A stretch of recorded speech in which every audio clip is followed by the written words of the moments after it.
Ano, Dylan? Huwag mo naman kaming kaladkarin. Ano ba? Pwede naman kayo maglakad ng maayos eh. Hindi mo naman kami kailangang hinahin. Isa ka pa! Ang dami niyong reklamo! Saan mo ba kami dadalhin, ha? Saan pa? Di sa libingan niyo!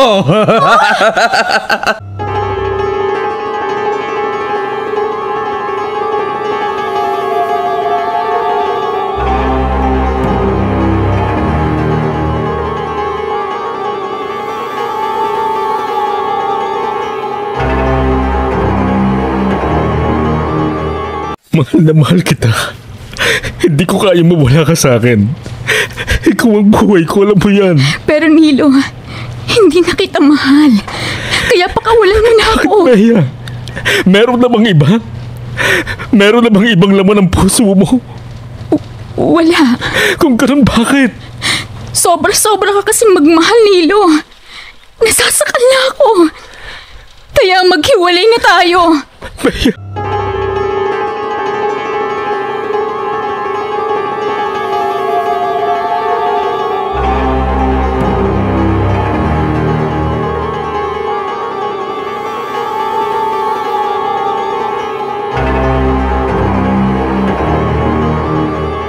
Nakipag-break na ako kay Nilo. Talaga? Buti pumayag siya. Ayaw niya nga eh.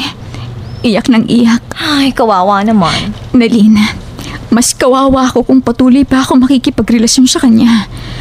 Nakakasakal na siya magmahal. Halos hindi na ako makahinga. Ay, kasi nga labis-labis lang ang pagmamahal niya sa'yo, Bea. Hindi ganong pagmamahal ang kailangan ko. Hindi ganon, Nalin.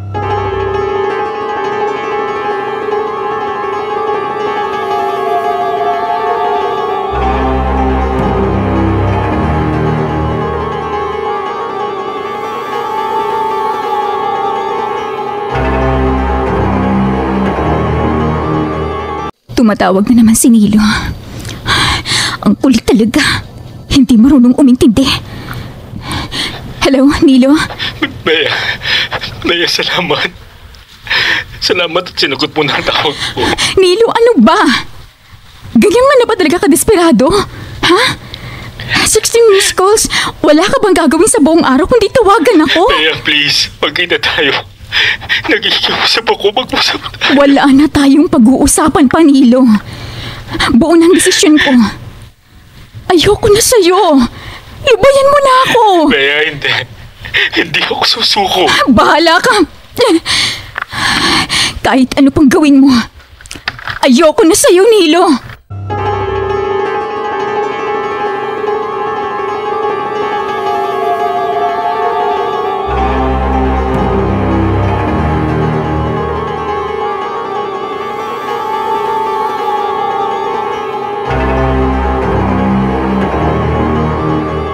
Nilo? Nalin, please. Nakikiusap ako. Gusto ko lang makausap ulit si Bea. Pero Nilo, hindi ka ba naaawa sa sarili mo? Kahit ano pang gawin mo, hindi na makikipagbalikan si Bea sa'yo. Buo ng desisyon niya. Si Bea ang buhay ko. Ikamamatay ko kung mawawala siya sa akin. Nilo? Kaya nakikiusap ako. Ito na lang naiisip kong gawin para magkita at magkausap kami. Ay, o sige, pumapayag na ako. Pagbibigyan kita sa hiling mo, pero ngayon lang to ha. Baka sa akin naman magalit si Bea. Salamat. Pangako. Huli na to, Nalin. Pagkatapos nito, hindi na ako mangungulit pa.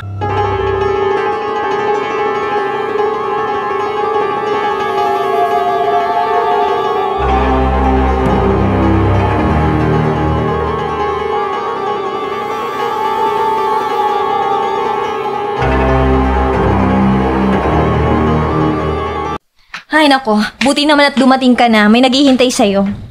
Ha? Sino? Halika na muna, pumasok ka. Andun siya sa dining room. Wala naman akong expected na bisita. Sino bang... Nilo? Pasensya ka na, Bea ha, kung pinapasok ko siya dito sa apartment. Nalin naman! Kasi nakiusap kasi sa akin si Nilo eh. Sige na, kausapin mo na.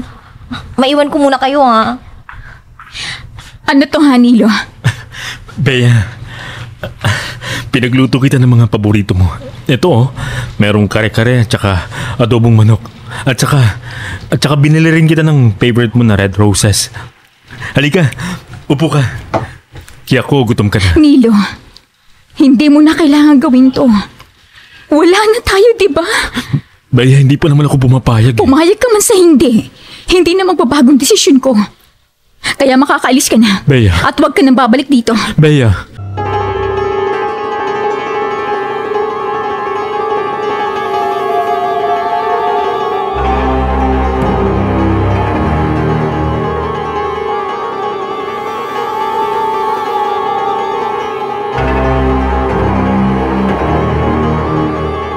Bea, maawa ka sa akin. Bigyan mo pa ako ng isang pagkakataon. Patutunayan ko sa'yo kung gaano kita kamahal. Nilo, hindi na kailangan. Nakita ko na. Naramdaman ko na at napatunayan mo na. Kung ganun, bakit ka nakikipaghiwalay sa akin? Dahil na-realize ko na hindi ko kayang ganyang pagmamahal, Nilo. Sinabi ko na sa'yo, di ba? Sabihin mo, Nasasaktan Bea. ako. Maghadyas ako. Alin doon ang ayaw mo sa akin? Sabihin mo. Hindi ko na gagawin. Gusto mo bang hindi na tayo magkita araw-araw? Sige. Okay lang sa akin. Pero sabihin mo kung anong gagawin ko. Huwag mo lang akong iwanan. Wala. Wala kang gagawin. Dahil ayoko na, Nilo. And that's final.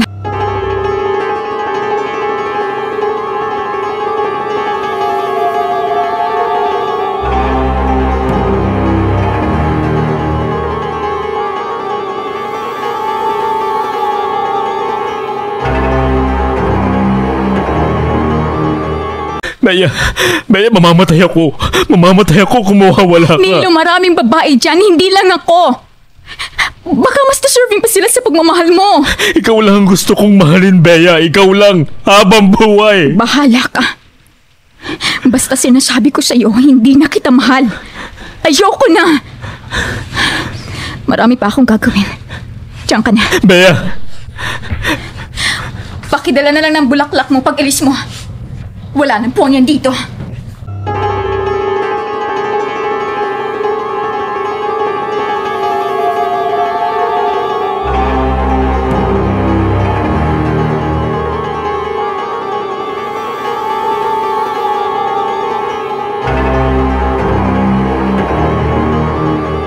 Ay, nakakaawa naman ang itsura ni Nilo kanina.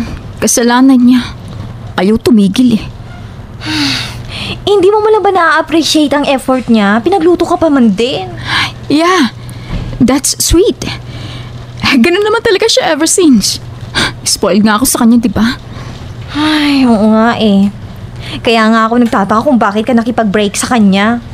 Iilan na lang kaya sa mundong katulad ni Nilo. Ayoko lang siguro yung lalaking ginagawang sentro ng buhay niya ang isang babae. I want some mystery. Yung maku-curious ako sa mga susunod na pangyayari. Si Nilo kasi napaka-predictable. Kaya siguro nagsawa ko at nawala ng gana. Ay, kawawang Nilo.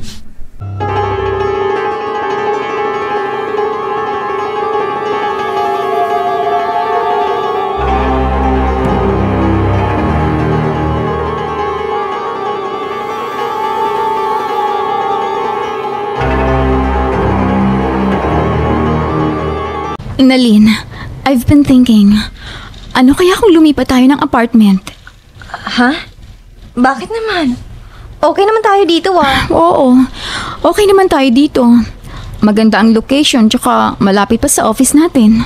Kaya nga, walking distance pa sa lahat, di ba? May malapit tayong grocery, supermarket, simbahan at saka ospital. Bakit mo pa naisip na lumipat? Baka kasi bumalik si Nilo.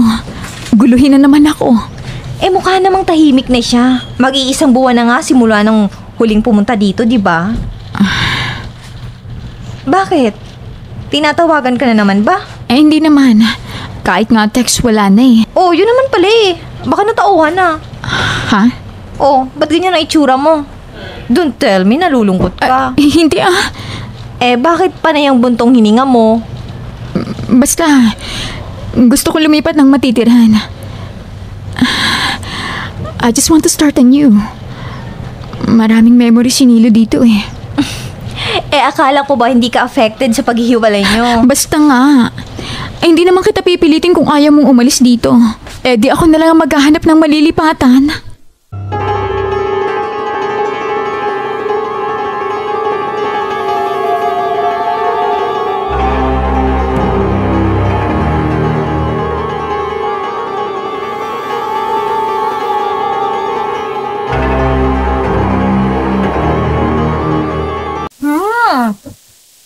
bango ah.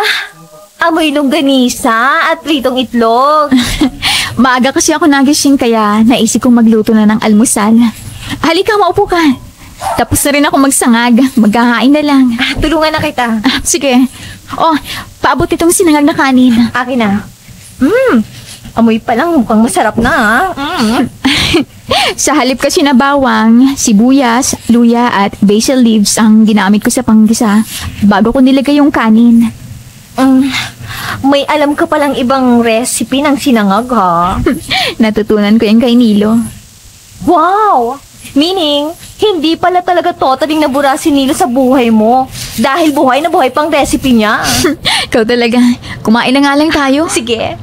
Nagugutom na nga ako ng gusto eh. Kasi naman sa amoy pa lang, nakakatakam na.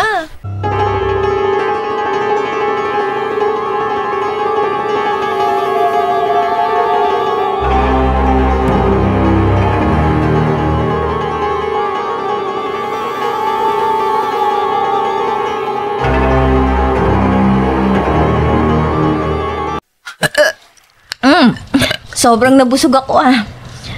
Sana bukas, inspired ka ulit magluto ng breakfast. Wish mo lang. Bea, Bakit? seryoso ka ba talaga na maghanap ng ibang malilipatan? Oo. Kailan ka maghahanap? Baka next week. Tatapusin ko lang ang mga deadline ko sa office.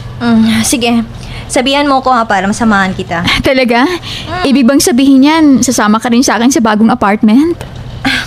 Oo naman, matitiis ba kita? Eh kahit loka-loka ka, ikaw lang din naman ang best friend ko. Grabe ka naman. Pero thank you ah. Hindi mo talaga ako natitiis. Ang higpit ng yakap ha. Aray ko.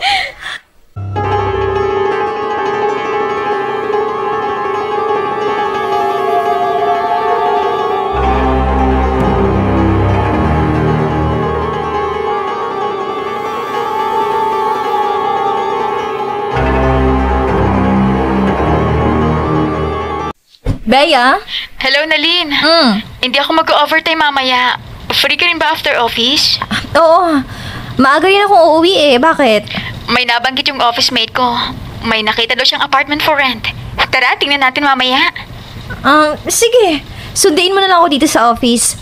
Total, ikaw naman na may wheels. Alright. See you later. Bye! Bye.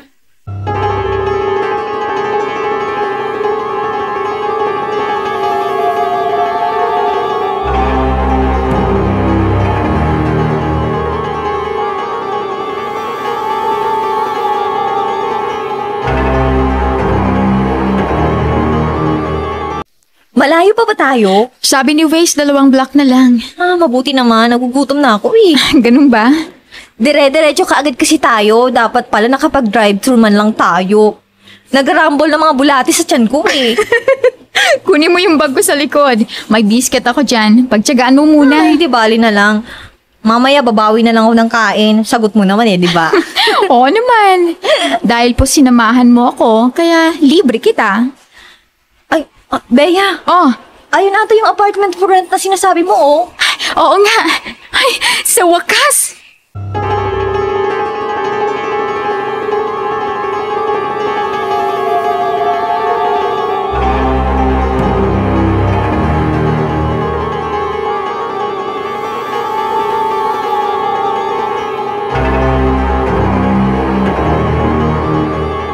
Andito na tayo sa gate. Magdo-doorbell ako. Makaluma ang team, ha? Oo nga, pero mukhang maayos naman. Ay, may paparating. Magandang hapon sa inyo.